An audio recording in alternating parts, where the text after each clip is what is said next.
In the heart of Africa's oldest stories, two legendary beings stand above the rest.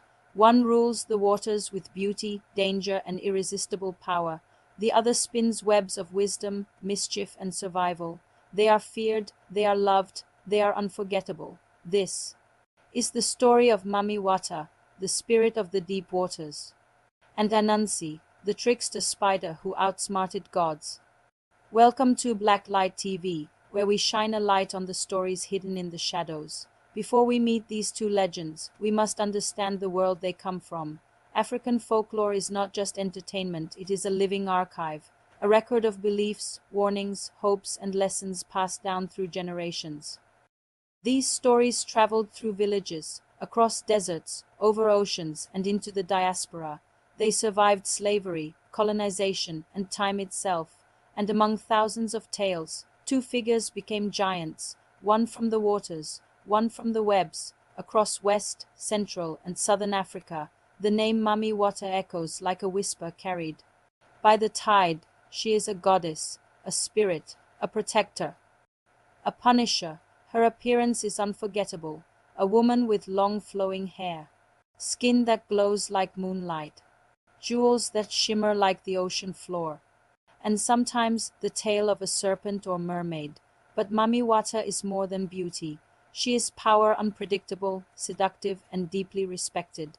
One of the oldest stories tells of a fisherman who sailed far from shore. As the sun set, he saw a figure rising from the waves, a woman more beautiful than any he had ever seen. Her eyes glowed, her hair floated like it was alive, and she called his name. He followed her beneath the water, where he found a palace made of coral and gold. There, Mami Wata offered him wealth, protection, and supernatural gifts, but only if he kept her existence a secret. He returned home richer than kings, but when he broke his promise and revealed what he saw, the ocean turned violent, his boat capsized, his body was never found. To this day, people say Mami Wata rewards the faithful and punishes the unfaithful. Shrines dedicated to her stand across Africa and the diaspora in Nigeria, Ghana, Congo, Haiti, Brazil, and beyond. She is a symbol of water's dual nature, life-giving and life-taking. Now we turn from the deep waters to the forest canopy. Here lives Anansi, the spider trickster of the Ashanti people of Ghana.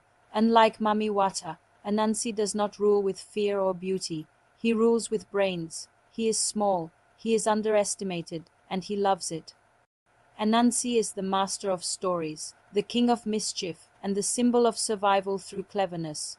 One of the most famous tales begins with the sky god Naam, who owned all the stories in the world.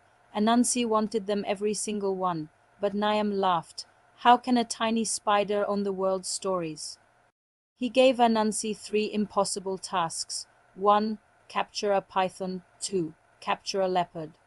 3.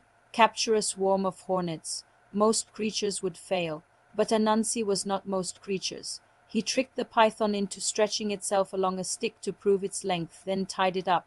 He convinced the leopard to fall into a pit, then trapped it, and he fooled the hornets into hiding inside a gourd by pretending it was raining. When Anansi returned with all three, the sky god had no choice but to surrender the stories, and that is why, to this day, Anansi is known as the keeper of tales. Mami Wata and Anansi may seem like opposites, but they represent two powerful sides of African wisdom. Mami Wata teaches respect for nature, the danger of greed, the power of promises, the mystery of the unseen world. Anansi teaches intelligence over strength, creativity in survival, the value of storytelling, the importance of wit together. They show that African folklore is not just myth, it is philosophy. These legends have crossed oceans and generations. Mami Wata appears in art, music, and spiritual traditions from Lagos to Haiti. Anansi's stories traveled with enslaved Africans to the Caribbean and America, becoming the roots of Brer Rabbit and other trickster tales. They live in whispers, in rituals, in bedtime stories, and now they live here on Blacklight TV.